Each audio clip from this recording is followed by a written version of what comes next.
Welcome to the Running Refresh Podcast, where hot takes and debates on the sport of running are more than welcome in the studio. Today, I'm excited. I'm joined by Tyler Speers. He once wore an inflatable dinosaur for an entire cross-country race. He's the Coastline Track Club founder and one of my favorite channels on YouTube. So Tyler, please introduce yourself. What did I miss? Where are you from? What have you been up to lately? Man, that was a hype intro. The inflatable dinosaur, crazy. And guys, a little sneak peek nugget. A marathon in that costume might be coming. No way. Yeah. Don't expect it soon, but a couple months might hit the sub boxes. So can I just say, so I'm in a room full of runners, or a house full of runners, right? And I actually had that inflatable video out on the living room TV once. Yeah. So Dude, that'll definitely make it. That was that was honestly one of the most difficult things I've done in my life. But it was a good time, good for Halloween and stuff. And yeah, it's just a fun video to edit and put out. But a marathon, I'll take it above, just next level. That's wild. Okay. So where are you from? So I'm from Virginia originally. I grew up in Richmond. And then I went to college in Virginia Tech, just graduated last December. And then I moved to Austin, Texas, which is where I am now. Awesome. Okay, so I'm your host, Logan Lummel, future teacher and coach, current runner, ex-soccer player. Provide some unique perspectives on running for my guests. Today we have a perspective from one of YouTube's finest creators, Tyler Speers. So I'm just going to outline the episode quick. First, we got a new segment called the Running Community Tier List. Tyler's going to give his hot takes on people in the running community.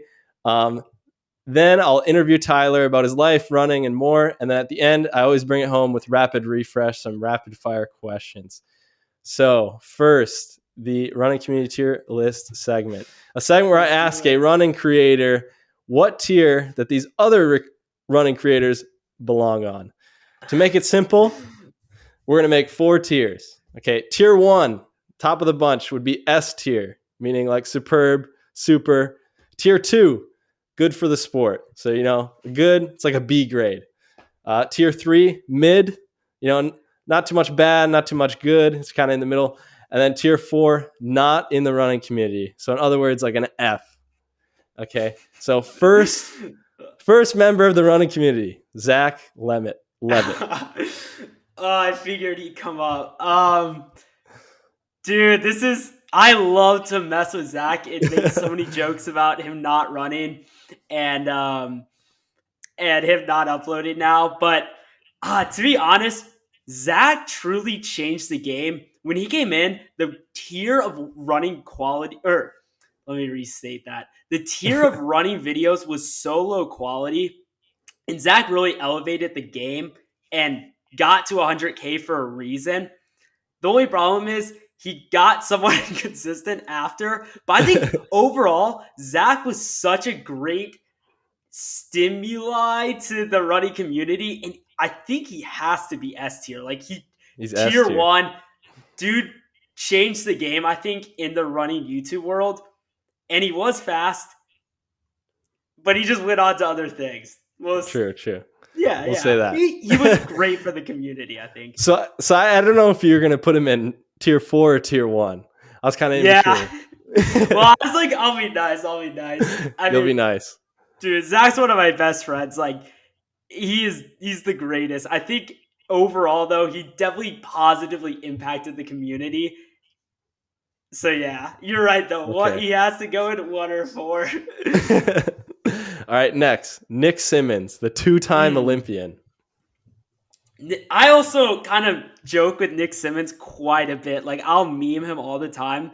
But at the end of the day, Nick Symmonds is number 1 in running YouTube, and it isn't even close. No one else is even close to the dude. And I think he has also changed the game by making these viral running type content. I think he is truly the only one in the space that's left who actually understands YouTube and what makes a good and viral video. So he has to be S tier. Number 1, tier 1, no question. Okay. And then we've got the athlete special, Spencer Brown. Yeah, dude. I mean, Spencer's the OG. He's like almost the one who's like started running YouTube.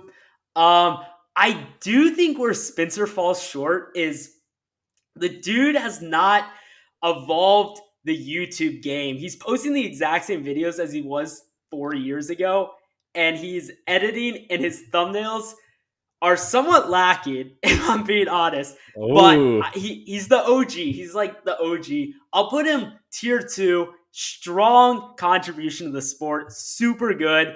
Um, Dude just needs to good for the evolve and sport. study up on YouTube. I mean, Exactly. he did post some content about running a croc mile. I don't know if you saw that recently. He went That for the is true. world record. I did see that video, but it has been done many times. Okay. Dude, Zach posted a video over a year ago doing running in Crocs. Nick Symmonds has made a lot of Croc running videos. That's what I'm saying. The innovation is So he's good for the sport. He's not good quite for the S sport. tier. There's no reason to dislike him. He's a good guy. He just needs to study up on YouTube a bit, I feel like. All right. So we talked about Spencer. Now we got the other side of the athlete special, I guess. Ali Ostrander. I would almost put Ali in the same bucket as Spencer. I think having a strong female running YouTuber is super important. It's like an untapped niche almost. Like there's so Yeah. much like there's so many girls who also want to watch these videos, and there's no girl until Ali came in really. But she also has the same problem where she doesn't really understand the actual YouTube game, which is why I'd put her also tier 2 with Spencer, just because the reach is limited. If you only have half of it, the running and not the YouTube, you'll kind of not reach her peak. Okay. But I she's see what you're great. saying. She's great. She's great. To be honest, I've been enjoying Ali's content a little more than Spencer's recently. It might be a hot take. Okay. That's just my thought. All right, and then we got Seth James DeMoor. We all know him. Yeah, dude, this is interesting. I think him daily vlogging is one of the most impressive things I've ever seen. Oh in my life. gosh. I mean, it's crazy. It's truly insane. And like daily vlogging plus like 100 whatever million miles. Yeah, like running 18 miles, coming home and editing, it's just insane. I think he's great though. I mean, it's especially because there's a lot of running YouTubers are like 20 to 25. And this guy is not 20 to 25. It's a different voice. You see it in the comments. Yeah, exactly. It definitely is a different audience than like someone who would watch Nick Symmonds. I think he's great. I think he adds like it's like a more refined running channel than like some of these like challenge videos like I make. Like dude's obviously a lot faster than I am. Again, he somewhat lacks YouTube like knowledge, I'd say. Like that's actually a common theme throughout. Like I think the entire space is just wide open because the only person who actually understands YouTube is Nick Symmonds.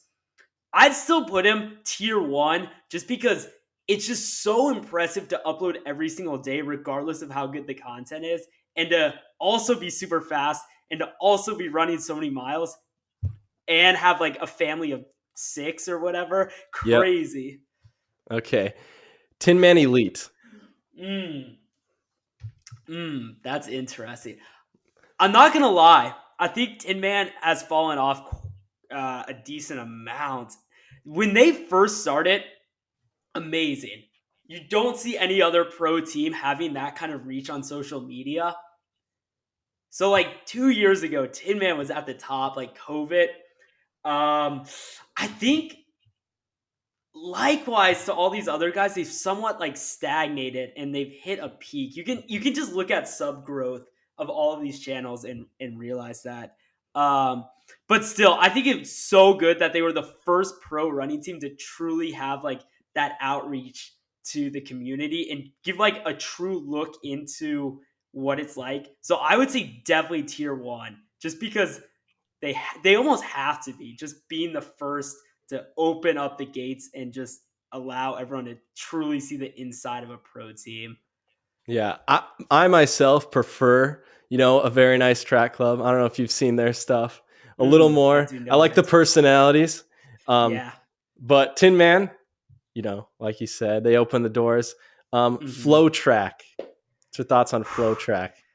Are they good for the sport? Oh, this is I think this is pretty two-sided, because they do provide coverage where no one else would. Like Mile Split, it's crazy that website is literally devoted to high school running. But at the same time, they are slightly greedy. Like the paywalls on top of ads, like that is truly insane. But still, I'd say I know a lot of people hate FlowTrack out there and love to hate on FlowTrack, but I think having this company that truly is just covering track and field is pretty good for the sport, regardless of the monetization tactics. I'd say tier 2. They're without them, I think the sport would be a lot less accessible. Less so now though, because of Tin Man Elite and inside looks at stuff like that. So are any of these content creators going to be mid, or not in the running community? I think you've listed a lot of great ones. You've listed the top ones. We need that is true. Some. I mean, can you think of anybody that comes to mind right now? You can't do this? No, I can't. Dude, this might be somewhat obvious if you guys know my personality versus these guys' personality, but I think Westfly is just absolutely cancerous for the sport. That was my next one on the list, by the way. I'm not gonna lie. Westfly, why is that? They just what's the dude? Everett, whatever. Everett Smolders. Yeah, dude, he just is extremely cocky. And when your channel is based off running fast times like he does, I can't call him out for being slow, because I'm obviously the slowest running YouTuber there is. But I don't try to make a point of being faster than everyone. And this dude somewhat underperforms when it comes to that. I admire the dude knows how to market himself, but it just creates some weird it creates a weird divergence in the sport, and people are it just isn't good for community. It's good for his community, but it's not good for the running community as a whole. True. Yeah. One of the villains in the sport, you could say. Exactly. I think he kind of likes that too. Get it. Exactly. Yeah. The dude is intelligent. He knows how to market himself. Again, I think there's a reason why he stopped growing, though. Another dude who doesn't really know how to make a YouTube video. But okay. Yeah. All right. And then I got one last one for you. Hit me. Tyler Spears. Where do you place yourself?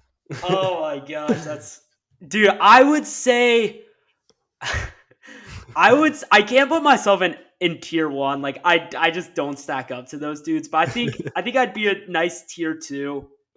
I think my real benefit comes from being a little bit more accessible to the average runner. I'm not running 14-minute 5Ks, which I think is a much needed place in the YouTube community. Mm-hmm.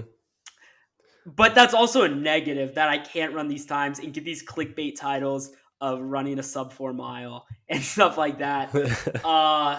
So yeah, I do think I also provide good YouTube expertise to a space that desperately needs it. Okay. But yeah, dude, I'll say tier 2. Yeah. That's kind of what interested me when I kind of found your content. You saw my friends, it's just kind of a lot of these YouTubers or whatever, it's kind of hard to relate to, because they're on another level. But then just seeing, you as an athlete and just doing it for the love of the sport and just trying to make it interesting and fun. So that's, right. Why we liked it. Dude, exactly. That's the whole goal. Just want to especially back in college, just like filming with all the dudes on my team and stuff. We just want to like have a good time, build up these personalities and these rivalries in like, especially doing club in these races that don't really matter. It's just like, yeah, dude, the whole point was make it fun and exciting. Yeah. All right. And now that we've concluded that segment, you've had your hot takes on the running community. Next, Let's go. kind of move towards the interview portion. So Yeah. first question, what role does running play in your life? That's a great one. I think, Like, why do you continue to run all this time? I mean, the obvious answer is fitness. It's great to just stay fit. I think the thing that really resonates with me with running is you quite literally get out what you put in. Like if you run more and you run faster, you will get better. And I like that very simple trade-off of what you put in, you'll get out without any strings attached, really. Um, and it's also at this point, I've been running on a team since 8th grade. And I think it's just something that it just grounds me. It's something that's always been there. And it's something I can always go back to. Yeah, And that's fair. yeah, dude, I love the progression. That's the big thing. Like the more you run, the faster you get. And I think there's high value in that. And also work ethic from runners tends to be so much higher, which I think Yeah. provides great value as well. Yeah, runners tend to have good work ethic. That is true. It's just like, Dude, you build yeah. that up. It's so obvious with running, but then you kind of see that in other parts of your life, I think. Yeah, I agree. All these YouTubers in Austin that we kind of hang out with, everyone runs, which might just be a coincidence, but I think there is some correlation between like success and running, which is odd, but when you run a lot, it does create this work ethic and payoff and all that stuff. For sure. And then, so you've already talked about it quite a bit. So what are the limits, in your eyes of running YouTube/content, or like what is missing? That's a great question. I think right now, granted, I've been kind of out of the space for 8 months because I've been focused on producing videos for another YouTuber, basically. I think what running YouTube lacks right now is it's so dominated by Nick Symmonds, right? And I don't know, the dude is an Olympian, but I don't know if having a 40-year-old dude as the face of this niche is necessarily a good thing. I think youth, excitement, and I fun ideas are what is missing right now because you have Spencer uploading, but it's just workouts. Adam Fogg, same thing. Dudes, Yeah. great guys, and they run their niche, but they upload basically the same video every week or so. I think having like challenges and ways to make running fun, which Nick Symmonds is doing, is important. Um, yeah, that's. I'll leave it at that. You'll leave it at that. Okay. And then what have you learned since moving to Austin? I'm sure you've learned a lot. Oh my gosh. Yeah, dude. I think, especially now trying to make videos again, I think time management. I thought I was good at time management in college, like trying to balance college, running, and then posting videos once a week. Um, I think what I've learned since being here is you can truly do whatever you want if you put your mind to it. That sounds so lame and cliche, but being around these guys who are doing such big things, it kind of like elevates you up. There's this quote, you're the average of the 5 people you surround yourself with. And if 5 people you're surrounding yourself with are doing insane things, you kind of believe you can do these as well, which I think is super beneficial in life. So yeah, dude, I'd say the ability to do challenging things is not as difficult as it might seem, Okay. to sum it And up. then you went to high school at Deep Run. So what Yes. is the tradition like there? Because it's produced, you, Zach, others, have passion in the sport. So what's the tradition like? Is there any stories you can tell, or what's unique about the program? Oh man, yeah, Deep Run is fantastic. It's been 5 years now since I've been there, but when I was there, the tradition of just like the tradition of really trying and giving your all was so big. We won states in cross country my freshman year, my senior year, and then the year I was a freshman in college. So we had this system that was constantly getting better. I think we had such a great team camaraderie, and also having fast dudes set an example like Zach and Bashir Masavalo. Bashir, yep. Dude, great guy, very fast. Having those guys kind of set the lead of how to perform well is huge. And then have freshmen come up. The freshmen get sucked into that drive to win, and then they get elevated. By the time they're seniors, they're going to be performing at the top. So yeah, dude, I'd say good teamwork, and we were just blessed to have fast people at the same time too. And then you competed for Virginia Tech's club team. How is that different from high school and like other collegiate levels? Yeah, that's a great question. I think so. My biggest takeaway from going from high school to club is that there was a lot less pressure in club. You can literally do whatever you want. But I liked it a lot because there's people who are out there running 25-minute 8Ks, and then there's people running 35-minute 8Ks. So you can kind of decide how good you want to be versus in high school. I feel like there's a lot more stress on you to perform. But then on the flip side, D1 or D3, there is more pressure than high school because you're getting scholarships and you're literally running to pay for your school in a lot of cases.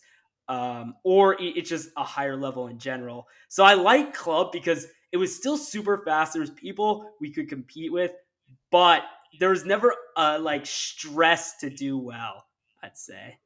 Yeah, it always looked enjoyable from the outside. Yeah, I mean, the fact I jumped in that race with an inflatable dinosaur suit, that was crazy, and no one cared at all. Awesome. And then, so what are the challenges to running with type 1 diabetes?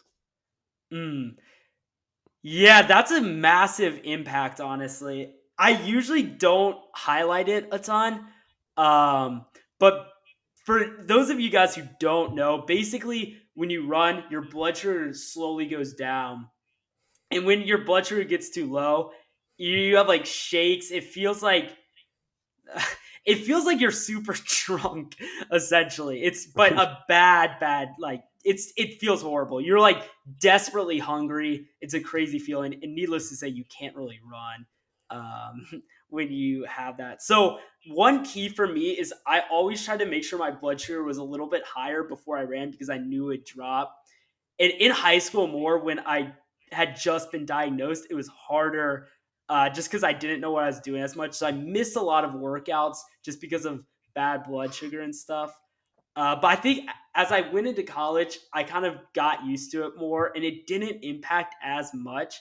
But there's still a few races where it's not perfect and that impacts performance. Like if it's not perfect, you just won't perform as well as you would versus if it was. So you're at a little disadvantage, but I think with enough control, it doesn't impact too much. Yeah. And I'm sure you've learned a lot from it, and it maybe helps you be disciplined in some ways, with that. Yeah, I mean, it definitely improves diet, that's for sure. Yeah. What is something people often misunderstand about what you do? I think this is getting less so, I think, as time goes on, but a lot of people don't really take YouTube very seriously. I can relate this back to, I mean, even if you look at Mr. Beast, dude is honestly one of the biggest celebrities in the world now, all from YouTube. And I think people are finally starting to understand that you can build massive businesses, massive brand through building an audience first. So it's almost like business flipped on its head. Usually you had a product and you had to market the product to an audience. But if you have an audience, you already have that marketing. You just need to offer them a product. So I think a lot of people, especially older, don't really understand the value a YouTube channel can have or the revenue it can pool. But that's becoming less so now. Like you can easily make you can make a living off 100,000 subscribers with ease if you do it right. For sure. Yeah, and I mean, as people get older, that's obviously changing. I mean, so I'm student teaching right now, teaching history, stuff like that. Let's go. In current events, we watched like a 60 minutes about social media. I mean, the number one dream job for teenagers right now is being an influencer, right? So it's like, I mean, this is like what people want to do. So like, I mean, it's just, that's how people are growing up now, how they're thinking and how they're wired. So it's just, it's a different world. Exactly. Like, it's almost like people wanted to be actors 30 years ago. Yeah. I think it'll just continue to get bigger and bigger as well. Like, there's no stopping YouTube and all these other platforms as well. All right. And then you have a passion for traveling. What is your top 3 destinations? Top 3 that I've been to, or top 3 I want to Top 3 you want to go to or been to. Could be either. Dude, let me think really fast. I'll do 2 that I've been to and then 2 I want to go to. Okay. Dude, I'd say my favorite was South Africa. That was like post high school graduation. My parents took me and my brother there. Just beautiful. Cape Town, go on safari. It was stunning. So amazing. So that was absolutely beautiful. And one more. Well, I'm a little bit biased, but I really love Barcelona. I studied there for 2 months, and then COVID shut it down. We had to go back to the US. So I love Barcelona. I love Catalonia and that whole area. So I'd have to just put Barcelona there because I just love it so much. It's just like almost like home to me at this point. Okay, then I want to go to. There's just so many great spots out there. Dude, I'd say I really want to go to Cappadocia in Turkey. It's just like stunning, beautiful hot air balloons, crazy beautiful. Also, second one, Thailand, probably Phuket. Thailand. Yeah. Dude, and apparently you can live like a king in Thailand. I've heard about that. Super low. Yeah, so you could go over with like $1,000 and live for a month, apparently. So Yeah, I don't know. I think those 2 would be amazing. But there's so many places. Like, yeah, dude, there's so much out there. How about you? Right. Hit me with me. I'd love to go to Argentina. Patagonia. I'd love to go to. You ever been? I'd love to go to. Escape me at the moment. I mean, I love to go to Europe. I love to go to Germany. I'm a big soccer fan, so I'd love to see Bayern Munich play. Always been a fan of them. Those are 2 places I'd like to go. All right, so that concludes the interview portion of the episode. Next, we have Rapid Refresh, a segment where I ask my guests too many questions for them to answer in a timely manner. All right, so quick. What are the pros to being an identical twin? I think the connection, just like Jacob's my best friend. He'll always be my best friend just because we're just so close, age, interests, all that stuff. How did you lose an island? Oh my gosh, dude. Basically, I couldn't make fire. If you go back and watch the video, first challenge, make fire. I just couldn't do it. It was impossible. Yeah, and you're in one of Mr. Beast's, challenges for a literal island. Like, we're not exaggerating $1 million island. Just out the window. Oof. What was something you learned while living in Spain? Oh God. I'd say just difference in culture. Like, it was somewhere so different than where I'd lived in the past. Like, I literally just lived in suburbia, and living in Barcelona downtown, like in the city, just like a different lifestyle. I can believe that. And then favorite basketball team? Minnesota Timberwolves, no question. Minnesota Timberwolves. I'm a Minnesotan. So let's go. Minnesota United on the, yeah. So, well, it's flag. It's not flag. It's flag. Flag. Okay. If you're from up north. What is your prediction for the World Cup final? Who's it between? No. So Dude, right I've seen now, some of it. the semifinals: Argentina versus Croatia, and then Mhm. Morocco versus France. So of those 4 teams, who's winning it? Dude, I'd say probably France. They won 2018, right? Oh, puke! I want Argentina to win. Yeah, dude, it'd be good for Messi. Yeah. Dude, yeah, I think France. It's probably gonna be France versus Argentina. I can't see Croatia and Morocco winning, but who knows? Morocco's kind of killing it. Yeah. And then hardest challenge on your channel that you've done. Um, dude, let me look super fast at my videos. There's definitely some. Um. As well as Oh, what you dude. thought Oh, was it's. Wait, go on. sorry. Go Dude, on. I just pulled up my channel. It's not even a question. I ran across the entire country. That was literally the most difficult thing I've ever done. 27 miles with a backpack of cam gear. I think Oof. I ended up burning like 8,000 calories that day. And at the end of the run, I literally could not eat. I was so tired. So I had to force food down. Otherwise, I was just not going to be able to move the next day. Yeah. And what country was that again? Andorra, just like in Andorra. between Spain and France. Awesome. And then what was surprisingly the easiest, if any?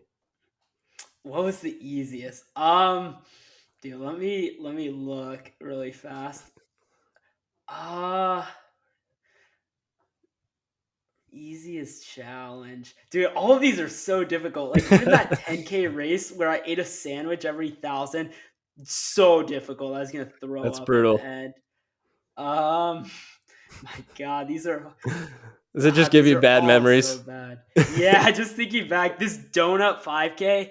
Oh man, I Donut didn't even do 5K. that one, but they just looked in pain. Oh, dude, probably the beer mile. Actually, the it's it sucks doing it, but the thing is, it's over in 7 minutes, and True. it only really sucks for the last like 4. So it's not that hard to just like get through. I'd rather do a Yeah. beer mile again than any of these. Okay. Hot take. What world records do you hold, if any? Oh god, dude, I'm not. Oh, I definitely own. Um, so I did this video where I beat Nick Symmonds doing dribbling a basketball, but that had been beat apparently. So that was not one. Oh, dude, I made this video. Jake and I basically went out and tried to set world records for like 100-meter, 200, 400, 800 mile. And I definitely own the 400 chugging like a quart of water or however much it was. And then, dude, what was our mile? Yeah, I'm going to pull this up super fast. I ran this mile and I can't remember what I did. Beat whatever it was. Um, oh, dude. Oh, I did blindfolded mile. I'd Blindfolded have to go mile. back. I'm not sure. I definitely own the 400-meter run, chugging like a half-gallon quart of water, however much it was. Well done. All right. Thank If you, you thank could, you. if you could get rid of one state, what would it be and why? Um, If you have beef with any state, do I have beef? What states don't I like? Uh, dude, probably like Mississippi. Honestly, I think they just don't really contribute anything to like.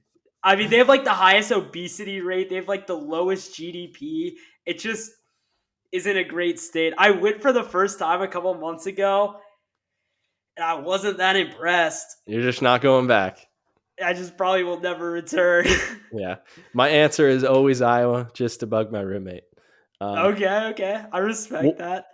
What are you looking forward to in the future? Oh man. Dude, well, in the immediate future, I'm looking forward to going home for the holidays. Um, Dude, I'm looking forward to 2023. I'm really trying to grind on the channel. I think we can hit 100K subs by the end of the year if we play it right, make the right videos, if I have the time. I think I'm really looking forward to that. Just being back on YouTube and just interacting with all the fans and stuff. It's so great. Awesome. And then who's your biggest supporter? Shout them out, or supporters. My biggest supporter. Dude, I'd say there's like a ton of people who support it, especially in college. Obviously, my brother has done a ton for the channel. Like, it's actually crazy. He'd film anytime, always down for these challenges, and he just loved being on camera. Also, two shout outs. One to Jarrett. You guys, if you watch my videos, probably know him. Dude was also always down, always ready to be on camera. And then behind the scenes, my high school friend Chase. Dude really supported at the beginning, just always down to film, always down to hold the camera. So those three guys have been massive for the channel. Awesome. So that concludes Rapid Refresh. All right. So just bringing home the episode. How can they follow you on social media or reach you? I mean, YouTube, Tyler Speers, Strava, Tyler Speers. Honestly, those are the only two I really use. Instagram, maybe not big on it though. So yeah, Strava and YouTube, Tyler Speers, easy. Awesome. Speers. So I post running related content every Sunday at noon. Like, subscribe, follow, leave a review on Spotify, Apple Podcasts. Check out any past episodes. Just had an episode with my high school coach. Is there anything I wish I asked you, or anything you want to say while you can now? Dude, everyone make sure to subscribe. Easy. Subscribe. Don't miss a video. Dude, I think we covered a lot of it. You had some great questions. Yeah. Try to keep it nice. Keep it 30, 40 minutes. Make sure to save your guys' time and get all the good questions asked to Tyler. That's all I got for you. If you're listening on Sunday, have a great Sunday. Subscribe, follow Tyler on his running journey. He's got a big 2023. That's it. Let's go.